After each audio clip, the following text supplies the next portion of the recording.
Hi y'all, welcome back to my channel. So it is cold, snowy, icy, just plain old yucky outside, and I'm kind of bored out of my gourd, so I figured what better way to cure my boredness as to sit down and make up some of my cutouts for my Dylusions dialogues that I do. What I use is, this is the full-size Holtz stamping platform.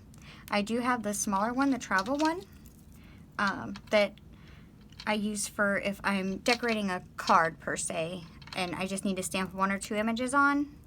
I use that one simply because I have it. This one is solely used for what I'm about to show you I use it for. I know that there's tons of tutorials out there to show you how to do this and all the different purposes of this, but this is what I do with it. As far as paper goes, I use either the Foundations whitewash or the Clear Path warm white in the 80 pound. I found that 80 pound is my sweet spot, I guess, for paper. Anything lighter than that, it just really doesn't hold up as well for me. 100 pound is actually a little bit too thick. You can still use it, but it is just a little too thick. So what I do is I get me one of my sheets of paper. I stick it on my board. I just wrap some tape around my magnets so they wouldn't cling together as hard and break, because these do break. And then I get my stamp set. I'm actually going to be stamping these out today because I need these. But I use these not only just to like stick down and write in, but I use these as bodies for my people as well. I just stick some legs and a head on and then write whatever I want to in the middle of them. And this is the Don't Won't Can't set. Now, I don't bother with stamping out the words. You can. You just have to cut out around them or whatnot. But I do, if I want those words on my page, I'll just stamp them on their own. Just get a small block and just stamp them. And how I go about doing this is I peel my stamps the way I want them. And this is my black ink stamp set. And what I mean by that is I have one that's strictly for colors and one that's for black. If you don't have two sets, then definitely get you some archival ink cleaner.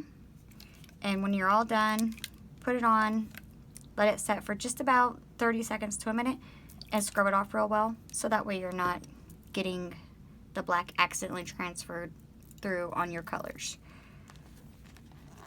I'm going to use this one as well. And this guy. I just lay them out the way that I want them to be, and since that's not okay. Put my platform over, or my top over, I should say. Give it a good rub in. Now, if you don't have a stamping platform of some sort, you can obviously take your block, stick it on your block, and just stamp on each one. This just allows me to not waste as much paper. I find doing it that way you tend to waste more paper. The ink set the ink pad, that I'm using is the archival ink from Ranger in Jet Black. I've had this particular one for about 5 years, and it's still in like perfect condition. As opposed to going and buying a whole new one, I ordered the refills, and I just keep refilling it. The way to keep them from getting completely ruined is you don't want to scrub across your pads, or sorry, your stamps. What I do is I take and I just press down. That transfers the ink, and that also makes it where you're not damaging the actual sponge pad that's on the inside of it, or on the other side, I guess, not inside. And then here, and you can see roughly where your ink is because it is a shinier thing. Okay, let's see what we get. Now, to transfer the ink, you want to allow it to set for a while on here. Not a while, but a few minutes, I should say. But I also use my hand and give it a good press. Oh, sorry about the noise, guys. However, the benefit to having the stamping platform is, even if it doesn't get like a perfect image, because I like my images to be stark dark like there. Let me try to press that down in that area a little bit. But even if it doesn't get it a perfect image, take your ink pad, ink over it again.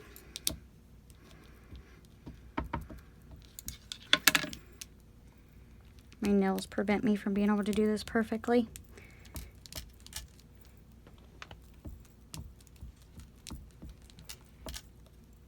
Give it a good inking. And have a go again. I'm gonna put my sleeve down and use it for a little bit of leverage so we don't get that horrible noise. There we go.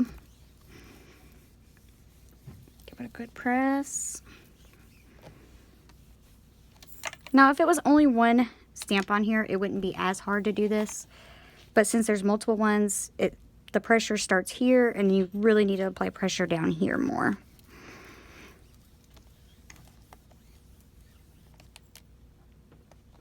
Okay, let's check our images. That one right there looks like it needs a little bit. Let's give it a good press again.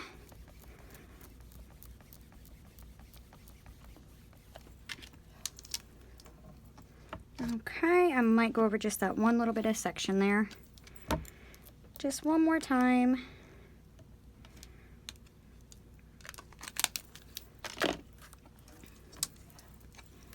And what I will do is I will fill this entire page with these as much as I can.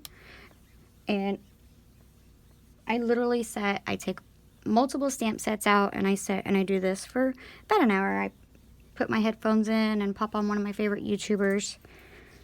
And just, as I'm listening to them do this, and it helps pass the time, but it also allows me to get pages of multiple images that I will use. That's really easy just to go in and cut them out and stick them down.